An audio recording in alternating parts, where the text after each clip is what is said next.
Trump confessed yesterday that a United States military attack against Iran was scheduled for today, Tuesday, May 19, 2026.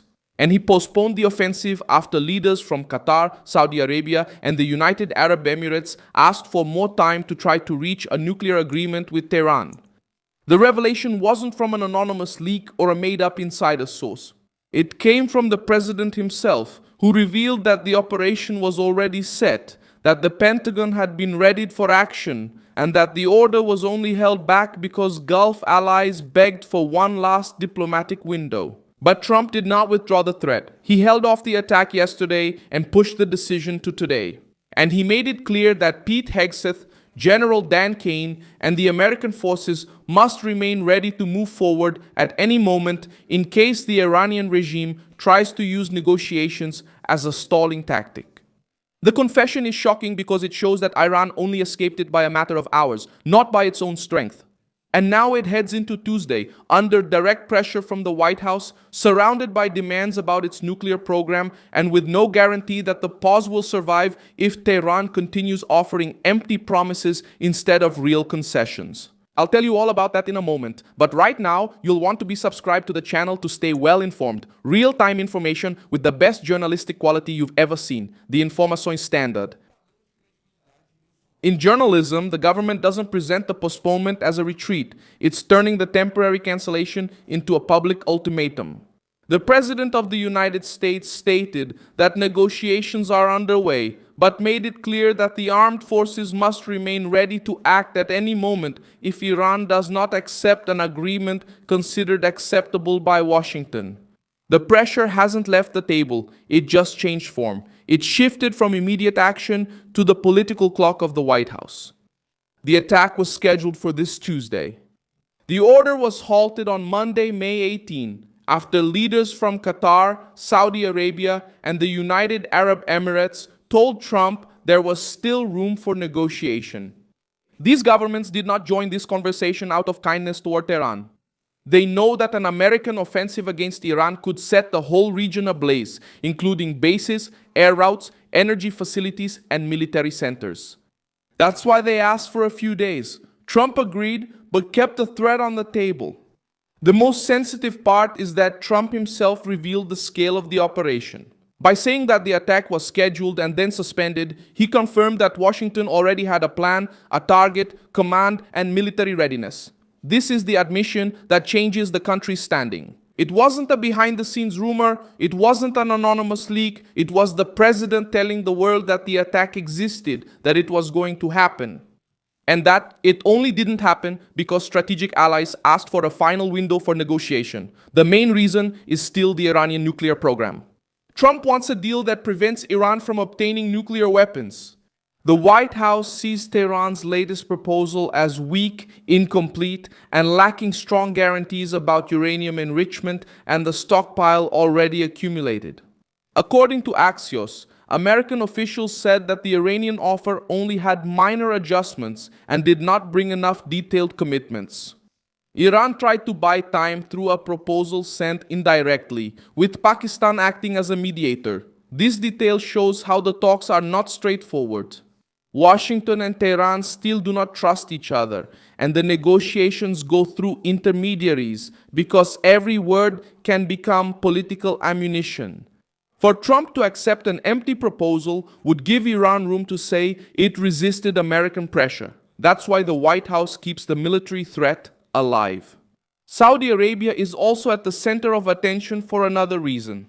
Reuters reported that Pakistan sent thousands of troops, fighter jets, and air defense systems to Saudi territory during the war with Iran.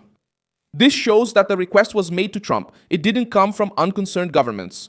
It came from allies who are strengthening defense, protecting infrastructure, and trying to prevent the crisis from getting out of control within the Gulf itself. The United Arab Emirates also came into the equation because the region is already on alert.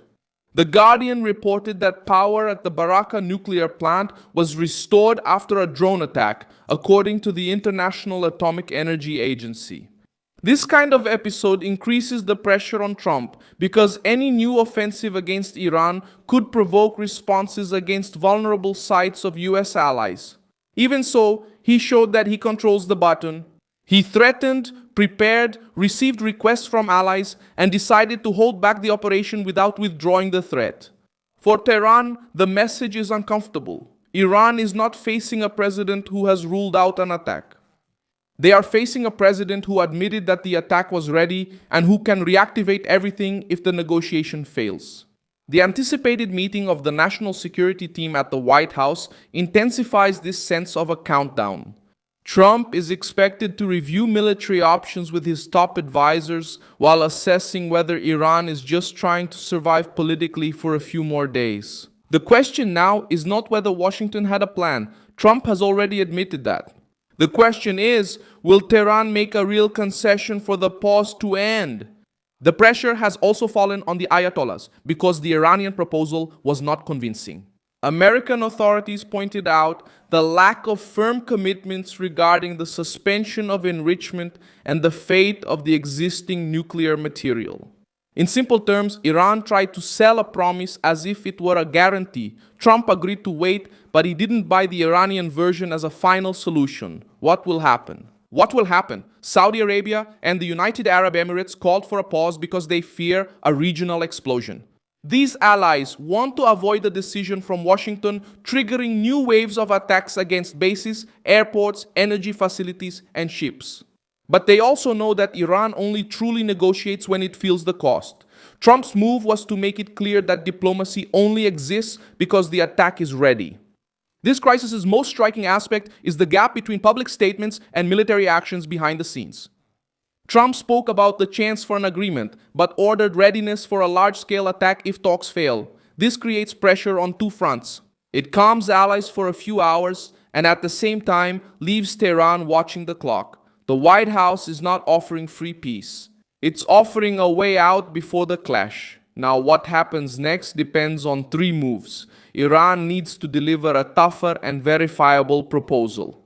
The Gulf allies must show Trump that the diplomatic window is not a waste of time. And the American military remains on standby because the order was postponed, not buried. Trump's confession opened the crisis in a brutal way for Tehran. Iran gained time, but it did not gain security. If the new round fails, Trump's own statement becomes an early warning that the pause could end without another long announcement, without another explanation, and without another political chance for the Iranian regime. I am Milson Alves. I'm an international affairs specialist, and my purpose is to keep you well informed with the truth every day. The news links are in the video description. Leave a like on this video, subscribe to the channel, and at the end, take a look at the comments so you can be even more engaged with the Wilson Alves community.